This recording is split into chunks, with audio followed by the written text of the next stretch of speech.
ভাই রে ভাই, জন্মে আমি এরকম আম দেখিনি, বুঝতে পারলেন? ইয়া তো আম মনে হয় জন্মেও দেখি। এটা হচ্ছে 250 বছরের তেঁতুল গাছ।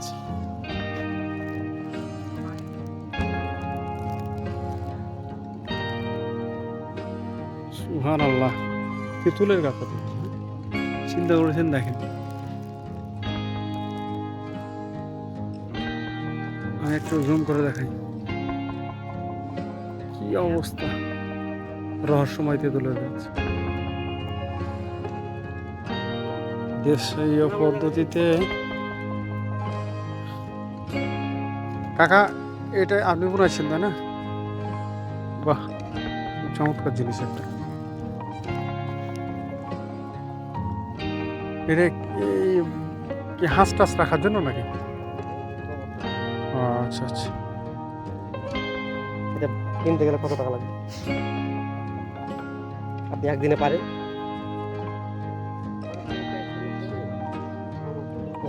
মানে অবসর টাইমে করেন নাকি? এটা কাজটা সম্মানিত দর্শক, এটা হচ্ছে আপনার, কেউ কেউ বলছে 500, কেউ কেউ বলছে 250 বছরের পুরোনো গাছ। এটা একটা মন্দির, এটা পুরোটাই মন্দিরের জায়গা। একটু ঘুরে দেখে, পুরোটাই মন্দিরের জায়গা। ওইটা আরেকটা মন্দির। তো এইটা হচ্ছে ছোটলা গ্রামে, নাচলের ছোটলা গ্রামে আপনার এখানে রহস্যময় তেঁতুলের গাছ। কেউ বয়স বলে 250 বছর, কেউ বয়স বলে আবার 300 বছর, কেউ বলে 500 বছর, কেউ বলে 200 বছর। তো আমরা লিগালি খবরটা আমরা জানবো। এই যে চাচা আছে, চাচাকে একটু দিয়ে দেবো।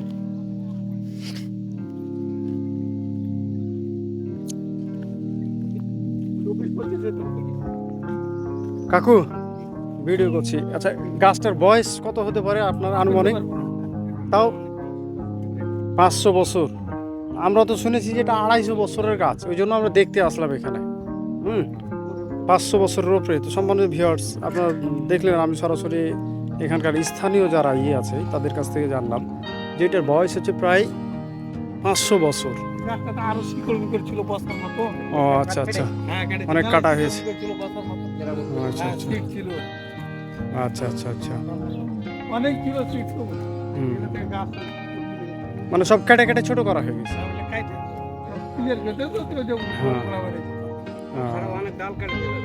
আচ্ছা আচ্ছা, ঠিক আছে। এই ছিল আমাদের আজকের তেঁতুলের গাছ। এই 1000 বছরের না, এটা 500 বছরের। ভাই, আপনাদের আজকে আমি দেখাবো জিলাপির গাছ। কাকাটি জিলাপির গাছ, জিলাপির গাছ। যদিও আমি এখানে ফলগুলো দেখাতে পারছি না, তবে গাছটা আমি দেখাই, আপনারা দেখবেন। হয়তো অনেকে সব চিনবেন, আবার চিনবেন না। আমি দেখার চেষ্টা করব। এটা হচ্ছে জিলাপির গাছ বলে। এই যে দেখেন, অনেক বড় গাছ। এটা স্থানীয় ভাষায় কেউ কেউ বলছে জিলাপির গাছ। এই যে আমি একটু জুম করে দেখাই, ফলগুলো আছে। আমি হয়তো বোঝা যাচ্ছে না, কিন্তু এই না, বুঝতে পারা যাচ্ছে না। এই যে মাঝে মাঝে দেখতে পাবে যে জুমে আসছে না আর কি, এখানে জিলাপির মতো আর কি পেঁয়াজ ধরে আছে।